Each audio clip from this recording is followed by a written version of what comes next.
आज हम स्टार्ट करने वाले हैं abbreviated new drug application ANDA।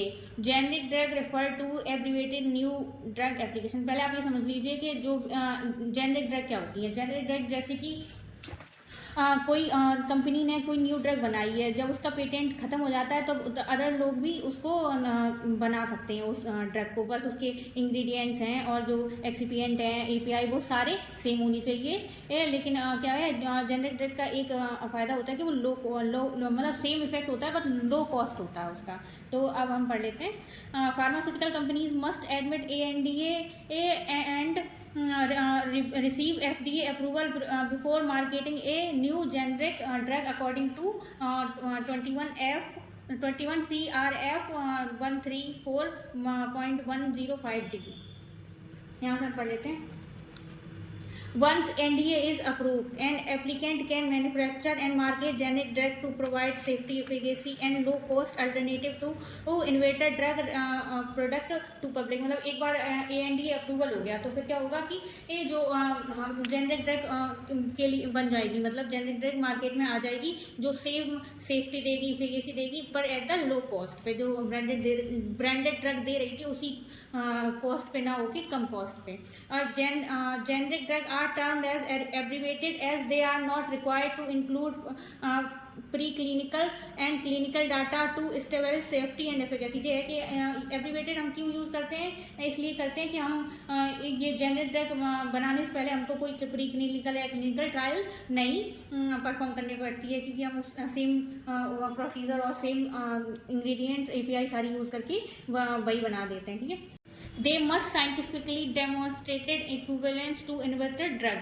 Basic general क्या होता है, रिक्वायरमेंट क्या होती हैं जेनरिक ड्रग की, क्या होती है, सेम एक्टिव इंग्रेडिएंट्स। उसमें सेम एक्टिव इंग्रेडिएंट्स होने चाहिए जो ब्रांडेड ड्रग में है एंड ब्रांडेड ड्रग में है वही कि जेनरिक ड्रग में होना चाहिए। Route of administration same route of administration हो, मतलब ऐसा नहीं है कि जो हमारी ब्रांडेड ड्रग थी वो इनोवेटिव ड्रग थी, वो क्या थी कि टैबलेट थी बट इसको हमने सिरप में बना दिया या फिर पेरेंटल में बना दिया, ऐसा नहीं है। सेम होना चाहिए, सेम स्ट्रेंथ हो और डोजेस फॉर्म भी सेम हो। और क्या होता है, inactive ingredients already provided in NDA।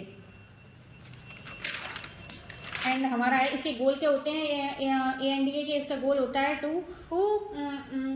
Tool for facilitating the approval of generic drug. क्या होता है, टू रिड्यूस प्राइस और डेवलपमेंट टाइम। मतलब डेवलपमेंट टाइम भी कम लगेगा उसमें, क्योंकि वो पहले से ही क्लिनिकल और प्री क्लिनिकल ये सारे ट्रायल हो चुके हैं उसमें, और प्राइस भी कम होगा। Availability in the cost effective manner, market demand increase. इससे क्या हो जाएगी कि मार्केट डिमांड जो मतलब कि जो थोड़े से हमारे बैकवर्ड लोग होंगे या मतलब कि थोड़े से गरीब हो या वो नहीं उनको अफोर्ड कर पा रहे होंगे ब्रांडेड को, लेकिन जब वो जेनरिक में आएगी तो सबको उसको अफोर्ड कर पाएगा।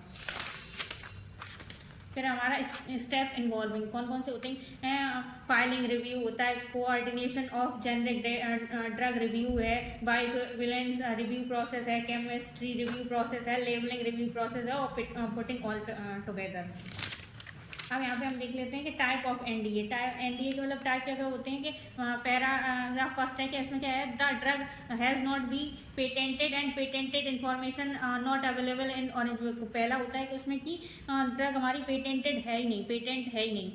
एंड सेकंड है कि patent drug is already expired, और जो पेटेंट था वो ऑलरेडी एक्सपायर हो गया हो तो फिर हम ANDA फाइल कर सकते हैं। थर्ड हमारा patent exist but will be soon on certain date, मतलब पेटेंट हो लेकिन अब जल्दी ही खत्म होने वाला हो इसलिए। और फोर्थ है हमारा पेटेंट इज इनवैलिड, कुछ उसमें गड़बड़ हो इसलिए हम उसको फाइल कर सकते हैं। तो फॉर्मेट ऑफ ANDA क्या है, एन अर्चीवेबल कॉपी, इसकी 3 कॉपीज ऑफ एप्लीकेशन रिक्वायर होता है, रिव्यू कॉपी होती है, एक फाइल्ड कॉपी होती है। अब हम प्रोसेस ऑफ ANDA और देख लेते हैं। इसमें क्या होगा, एप्लीकेंट होता है वो ANDA के लिए फाइल करता है, एक्सेप्टेबल एंड कंप्लीट। अगर एक्सेप्टेबल हो गई है और हो गई है तो फिर review by the ORD and CDER में होता है। अगर रिव्यू नहीं हो गया, ये रिफ्यूज़ हो गई है तो क्या होता है, refuse to file letter issued.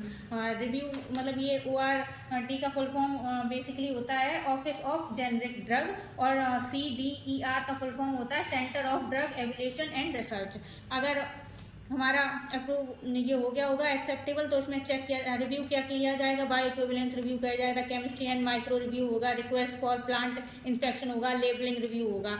अगर ये इसके अगर आएंगे कि इक्विवेलेंस रिव्यू एक्सेप्टेबल, अगर एक्सेप्टेबल हो गया है और chemistry micro labelling review acceptable हो जाएगा तो हमारी क्या होगी, prepared inspection acceptable, pre approval inspection acceptable हो जाएगा, हो जाएगा यहाँ पे। और अगर ये भी क्या बोलते हैं एक्सेप्टेबल हो जाएगा तो क्या होगा, A&E अप्रूव हो जाएगा। अगर नहीं होता है तो फिर नॉट अप्रूव लेटर हो जाएगा यहाँ, और इक्विवेलेंस डिफिशिएंसी लेटर भी यहाँ पे नहीं होगा। इसमें क्या है, अप्रूवल